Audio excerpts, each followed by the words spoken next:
तो क्या ये मुद्दा कभी धरातल पर आएगा? ये सूफी महोत्सव जो है, इसमें अपनी बात रखने के लिए, मेरा तो छोड़ दीजिए, हमारे जो चेयरमैन हैं, हमसे ऊपर हैं, उनको तो ठेल ठाल के पीछे किए हुए रहता है लोग। हर एक गांव में सुपर डेयरी का निर्माण कराएंगे। इस चढ़ावे से चाहिए कि मनेर का विकास करें। चाटुकार हैं, कुछ चापलूस हैं, कुछ और हैं। दूध बेचा पूत बेचा, एक पंजाब में कहावत है। तो दूध बेच रहे हैं तो हम अपना पूत बेच रहे हैं। सूफी महोत्सव के दौरान भरे मंच से मनेर विधानसभा क्षेत्र के स्थानीय विधायक भाई वीरेंद्र जी ने हल्दी छपरा संगम घाट को पर्यटन घोषित करने के लिए फिर से मांग किए हैं। जी हां, पिछले बार यानी 2020 के विधानसभा चुनाव में भी ये मांग रखे थे और इस साल भी चुनावी साल है, ये मांग को फिर से दोहराया गया है। इस मुद्दे पर बात करने के लिए अभी हमारे साथ मनेर नगर परिषद के उप सभापति शंकर यादव जी हैं। सबसे पहले आपका स्वागत है। स्वागत है आपका भी, धन्यवाद। बोलिए, कैसे हैं? ठीक है, आप कैसे हैं? मैं भी ठीक हूँ। कल सूफी महोत्सव के दौरान भाई वीरेंद्र जी हल्दी छपरा संगम घाट को पर्यटन स्थल बनाने की मांग किए हैं। बढ़िया बात है, स्वागत है। लेकिन सवाल तो उठता है। आप 20 साल से यहाँ का प्रतिनिधित्व करते हैं, तो ये मंच से ही सवाल क्यों होता है? पिछले बार भी मंच से ही सवाल हुआ था, 1 साल हो गया, फिर हुआ। तो क्या ये मुद्दा कभी धरातल पर आएगा, या सिर्फ मांग ही करते 20 साल हो गया? तो इसको हम क्या समझे? इसको चुनावी स्टंट समझे, या इसको समझे कि ये मुद्दा धरातल पर आएगा? तो माननीय विधायक जी बताएंगे विशेष रूप से। मांग वो की है, सदन में वो आवाज़ उठाते हैं कि नहीं उठाते हैं, कि सिर्फ मनेर के लोगों के बीच में मनेर में ही सवाल करते हैं? अब ये तो आप हैं, पता कीजिए, सदन में उठता है सवाल, नहीं उठता है, या सिर्फ मनेर के लोगों के बीच में बात को छोड़ दिया जाता है? तो सदन से तो उठाते हैं। तो उठाते हैं, तो अभी तक क्या हुआ? अभी तक संगम घाट का क्या विकसित हुआ? क्या हुआ संगम घाट हल्दी छपरा, जहाँ 3 नदियों का मिलन है, 2 नर और 1 मादा, जो पूरे हिंदुस्तान में इस तरह का नदी कहीं नहीं है, और सबों का पानी अलग अलग है। आप खुद देखते हैं, आप यहाँ के रहने वाले हैं। तो मैं इस पर ज़्यादा कुछ नहीं कहूँगा, लेकिन सवाल तो रहेगा। 20 साल से आप क्षेत्र का प्रतिनिधित्व कर रहे हैं, और मनेर विकास से कोसों दूर है, कोसों दूर है। अब सूफी महोत्सव है तो क्या है? एक सरकारी कार्यक्रम होता है। मनेर से 25 किलोमीटर की दूरी पर हम हैं, 20 किलोमीटर की दूरी पर हम हैं। विकास के नाम पे बताइए क्या है मेरे पास? ठीक है, आप बोल रहे हैं कि भाई वीरेंद्र जी मंच से मनेर के लोगों को ये मांग किए हैं, लेकिन आप मंच से क्यों ना मांग किए हैं? देखिए, हम लोग इसलिए मंच से नहीं मांगे, हम लोगों को मौका मिलता ही नहीं है अपनी बात को रखने के लिए। ये सूफी महोत्सव जो है, इसमें अपनी बात रखने के लिए, मेरा तो छोड़ दीजिए, हमारे जो चेयरमैन हैं, हमसे ऊपर हैं, उनको तो ठेल ठाल के पीछे किए हुए रहता है लोग। कल का कहानी है कि अरे प्रोटोकॉल के हिसाब से मंत्री, विधायक, नगर अध्यक्ष, उपाध्यक्ष आजू बाजू बैठेंगे, अगल बगल बैठेंगे, लेकिन यहाँ पर एक व्यक्ति विशेष जहाँ कार्यक्रम होता है, ये व्यक्ति विशेष का कार्यक्रम है, ये मनेर का कार्यक्रम नहीं है। एक नाम दिया गया सूफी महोत्सव, लेकिन इसको गौर से जब देखिएगा, इसके अंदर जाकर देखिएगा, तो ये एक परिवार का कार्यक्रम होता है, और उस परिवार में जितने भी चाटुकार टाइप के लोग वहाँ जुड़े हुए हैं, उठते बैठते हैं। कुछ चाटुकार हैं, कुछ चापलूस हैं, कुछ और हैं, जिनका मैं चर्चा आपके पास नहीं करूँगा, उसका क्या कैरेक्टर है। वैसे लोग अगर वहाँ का निर्णय लेंगे, और जो बाहरी पदाधिकारी आते हैं, डीडीसी आए थे कल, एसडीएम मैम थी, उन लोगों को बाहर के होते हैं, चूँकि लोकल जानकारी उतना होता नहीं है कि कौन लोग कैसे हैं, तो वैसे ही लोग इस कार्यक्रम को नीचे की ओर लेके जा रहे हैं। चूँकि मैं एक वाइस चेयरमैन हूँ, मुझे भी निमंत्रण मिलता है, तो एक प्रोटोकॉल के तहत जाना होता है, लेकिन वहाँ पर उस महोत्सव में भी राजनीति होता है। तो ये महोत्सव है, चलिए स्वागत है, सरकार का कदम है, स्वागत है। विकास के नाम पर कुछ नहीं है। साल में 2-4 करोड़ खर्च होता है महोत्सव के नाम पे। एक चीज़ हम आपसे पूछते हैं, आपका महावीर मंदिर ट्रस्ट है, महावीर मंदिर ट्रस्ट के जो आचार्य किशोर कुणाल जी थे, जिनका निधन हो गया, स्वर्गवास हो गया, वो जितना भी वहाँ चढ़ावा आता था उससे उन्होंने महावीर वात्सल्य बनाया, महावीर कैंसर संस्थान बनाया, और बिहार से बाहर भी बहुत से सामाजिक काम उस ट्रस्ट के द्वारा किया गया। उसी तरह मनेर भी एक ट्रस्ट है, ये भी एक ट्रस्ट है, लेकिन इसका जितना भी चढ़ावा आता है सिर्फ एक व्यक्ति रखता है।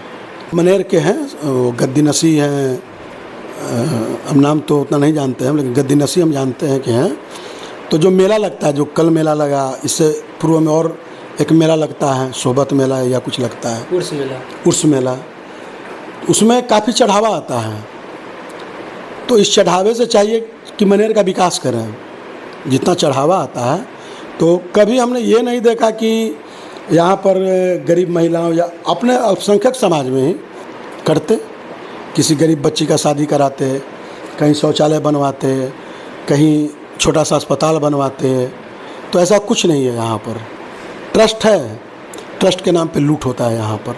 टोटल काम नगर परिषद करेगा। जितना भी मेला लगता है, साफ़ सफाई से लेकर हर व्यवस्था नगर परिषद मनेर की ओर से होता है। लेकिन पैसा मेला का जो वसूली होता है, जो दुकानदार भाई लोग लगाते हैं, जो पैसा लिया जाता है, वो रंगबाजी करके उससे पैसा लिया जाता है, और दूसरे वो पैसा एक व्यक्ति विशेष के हाथ में जाता है, और ये कह कर लिया जाता है कि गरीबों के बीच में।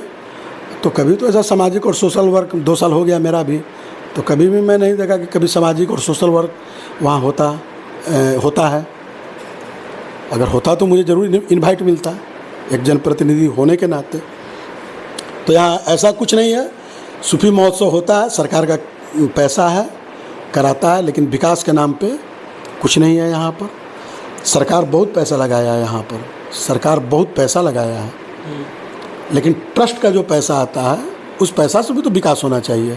हर कुछ सरकारें करे, ऐसा संभव कोई थोड़े है। तालाब गंदा और जीर्ण शीर्ण अवस्था में था, नगर परिषद जाके साफ सफाई कराया। टोटल लाइटिंग का व्यवस्था नगर परिषद कराता है। तो बाकी लोगों का कहाँ हाथ है? आप पटना से 20 किलोमीटर की दूरी पे हैं, कहते हुए मुझे बहुत शर्म भी लग रहा है। और मनेर विकास के नाम से कोसों दूर है। आपके पास है क्या? आपके यहाँ बेरोजगारी है, आपके यहाँ अशिक्षा है, आपके यहाँ स्वास्थ्य बहुत ज़्यादा गड़बड़ है। तो आपके यहाँ मनेर में कुछ नहीं है। आप कितनों बनिए, कितनों आप मुझे गाली दीजिए, चलेगा। इसका मुख्य जिम्मेदार कौन है? जिम्मेदार कौन है? जो प्रतिनिधित्व कर रहा है, जो 20 साल से जो लोग राज कर रहे हैं, 20 साल से, 30 साल से, 40 साल से, जो सत्ता पर काबिज है, जो मनेर को विकास करने का जिम्मेवारी जिनको मिला, उनका दोष है। और किनका? मेरा दोष है, आपका दोष है, यहाँ के जनता का दोष है। जनता का दोष है? हम तो जनता को मानेंगे। नहीं, ऐसा नहीं है। देखिए, जनता उम्मीद से वोट देता है, तो बाद में या तो अपना ठगा हुआ महसूस करता है कि मैं जात के नाम पे, धर्म। अभी एमएलए का चुनाव लड़ने वाले हैं, लड़ेंगे। आपसे क्यों उम्मीद किया जाए? मैं लड़ूंगा। क्यों उम्मीद है आपसे? मैं कर रहा हूँ, नगर परिषद में हूँ, मैं दावे के साथ बोल रहा हूँ, मैं करता हूँ। और अगर ऊपर वाले ने चाहे और मनेर के अगर जनता मालिक आशीर्वाद मुझे मिला, तो 5 साल के अंदर मनेर में परिवर्तन इतना देखने को मिलेगा कि जो आपको आज आज़ादी के बाद से नहीं मिला, वो परिवर्तन आपको देखने को मिलेगा। यह मेरा दिल का आवाज़ है। मैं पैसा यहाँ कमाने के लिए नहीं बैठता हूँ, ना कहीं कमीशन लेता हूँ, नहीं कहीं मेरा कुछ नहीं है। सभी लोग चुनाव लड़ते हैं, सभी लोग तो कहते हैं कि हम गरीब, हम समाज सेवी ही हैं। चलिए, सब लोग थे तो उसी में तो कर्पूरी ठाकुर भी पैदा लिए, उसी में ना जयप्रकाश नारायण सिंह जैसे लोग पैदा लिए। आज उनकी चर्चा क्यों होती है? जब देश आज़ाद हो रहा था तो बहुत से लोग दलाली करने का काम कर रहे थे, लेकिन शहीद भगत सिंह, खुद्दीराम बोस, चंद्रशेखर आज़ाद, महात्मा गांधी, इन लोगों ने आज़ादी के प्रति दीवानगी दिखाई तो आज़ादी मिला। तो वही बात है, अगर मेरे अंदर दीवानगी है कि मैं करूँगा, मुझे देखिए, मैं समझिए आप मैं एक गरीब का बेटा हूँ। मैंने गरीबी को बहुत करीब से देखा है। ऐसा नहीं कि मैं बहुत बड़े घराने से हूँ, बहुत बड़ा ज़मींदार परिवार से हूँ और मेरे पास 200-400 बीघा जड़ ज़मीन है और मेरे पास बहुत ज़्यादा ताकत है, बल, ऐसा कुछ नहीं है मेरे पास। मैं बहुत नीचे से चला हूँ, गरीबी देख के निकला हूँ। मैं गेहूं का कटनी किया हूँ, गेहूं का दौनी किया हूँ, सर पर बोझा उठाता था, खेत किसानी का काम किया हूँ, ठीक है।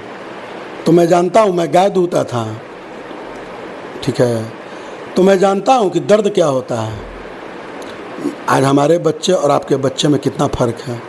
आज हमारे बच्चे चाउमीन, चिल्ली, बर्गर खा रहे हैं और आपके बच्चे का 100 ग्राम दूध भी नसीब नहीं हो रहा है। अरे भाई, आपके यहाँ गाय है, 4 किलो गाय दूध दे रहा है, तो अगर 1 किलो दूध अगर अपने बच्चों के लिए रखना चाहते भी हैं तो ये सोचते हैं कि 40 रुपया फिर मेरा या 50 रुपया मेरा घट जाएगा। इसलिए 4 किलो दूध को आप नाप देते हैं। किस लिए? पैसा के लिए। ये बहुत बड़ी बात। आप अपना बेटा को देखिए, पंजाब में कहावत है, दूध बेचा पूत बेचा, एक पंजाब में कहावत है। तो दूध बेच रहे हैं तो हम अपना पूत बेच रहे हैं। दूध बेटा के लिए होता था, अपना वंश को खिलाने के लिए होता था, औलाद को हिष्ट पुष्ट बनाने के लिए होता था। लेकिन आज मेरा बिहार की तो बात छोड़ दीजिए, मनेर की बात कीजिए। आज मेरा मनेर इतना पिछड़ा हुआ है कि हमारे घर में हमारे गार्जियन लोग 100 ग्राम दूध रखने की शक्ति नहीं होता है कि 1 किलो दूध रख लेंगे तो 40 रुपया कहाँ से लाएंगे। तो वो 40 खल्ली चुन्नी सब महंगा हो गया है। तो बहुत सा बात है, पलायन है, आपका दर्द है। यहाँ पर लोग जाते हैं बाहर में 10-15 हज़ार की नौकरी करते हैं। आप उसके बारे में कब सोचा? मैं आपके चैनल से बता देना चाहता हूँ, मैं कभी भी चुनाव लड़ूंगा तो मुद्दा ऐसा नहीं है कि पूरा मुद्दा का भरमार ही रहेगा। मुद्दा 3 ही 4 रहेंगे। पलायन नंबर 1 रहेगा, शिक्षा रहेगा, स्वास्थ्य रहेगा और रोजगार रहेगा। इसी 4 मुद्दा पर मैं चुनाव लड़ूंगा। और मैं आपके सामने देखिए कितना मैं बोलूं, लेकिन इतना बता देना चाहता हूं कि अगर जनता मालिक का आशीर्वाद मुझे मिला, मैं किस दल से आऊंगा ये नहीं कह सकता हूं कि मैं आरजेडी से आ जाऊंगा, कि बीजेपी से आ जाऊंगा, कि जन स्वराज से आ जाऊंगा, कि निर्दलीय आ जाऊंगा, ये कह नहीं सकता हूं। लेकिन आऊँगा, चुनाव लड़ूंगा। और अगर जनता मालिक का आशीर्वाद मनेर विधानसभा से अगर मिल गया तो 5 साल के अंदर आपको आमूल-चूल परिवर्तन देखने को मिलेगा। हर एक गांव में सुपर डेयरी का निर्माण कराएंगे। हालांकि मैं बोलना नहीं चाहता था, लेकिन फिर भी मैं आपको बोल देना चाहता हूं। हर गांव में, रतन टोला गांव हुआ तो वहां पर कम से कम 50 लोगों को रोजगार के लिए डेयरी का निर्माण कराऊंगा। उसी तरह प्रत्येक गांव में जितने भी हमारे विधानसभा के हर एक गांव में एक सुपर डेयरी का निर्माण होगा। आज ये बात बोल रहे हैं और चुनाव के समय वे लोग ही मुद्दा बना देंगे तो बनाएंगे तो करेंगे। अरे पहले मैं बोला ना, बोलने तो मैं किसी को रोका था या रोका हूँ? मुद्दा बना मैं वो। लेकिन सबसे पहले मैं प्रत्येक गांव में 50 लोगों का रोजगार, एक गांव के अंदर रतन टोला हो गया तो एक गांव, हाथी टोला हो गया तो एक गांव। इसी तरह सुपर डेयरी का निर्माण करें जहाँ 200-250 गाय और भैंस वहीं पर रहेगा। और टोटल का सेंटर, मनेर प्रखंड का सेंटर, मनेर थाना के पास या शहर में हर तरह के दूध, चारों तरफ का कलेक्शन सेंटर एक मनेर में खोल दूंगा। उसी तरह बिहटा में करूंगा, बिहटा प्रखंड का बिहटा में होगा। मैं रोजगार दूंगा और डंके के चोट पड़ दूंगा। और जिस गांव में खोलूंगा 250 से 300 जानवर, गाय भैंस मैं दूंगा। वहीं के स्थानीय लोग ही वहाँ जॉब करेंगे। सबों का 15,000 से 18,000, 20,000 का महीना उसी गांव में दिया जाएगा। इतनी हमारी सलाहियत रहेगी और इतना मैं करूंगा। कुछ अपने तरफ से करूंगा और कुछ सरकार से मदद लेके करूंगा, चाहे जैसे करूं, लेकिन ये जो चीज़ बोला वो मैं करूंगा। चलिए, तो देखिए अभी मेरे साथ मनेर के उपसभापति शंकर यादव जी थे, लगातार मुद्दे पर बात कर रहे हैं। इस वीडियो के बारे में आप क्या सोचते हैं? इस वीडियो के कमेंट बॉक्स में आप अपना प्रतिक्रिया देकर जरूर जाइएगा। आप जनसेवा प्लेटफॉर्म देख रहे थे और मेरा नाम है दीनानाथ। वीडियो को देखने के लिए बहुत बहुत धन्यवाद।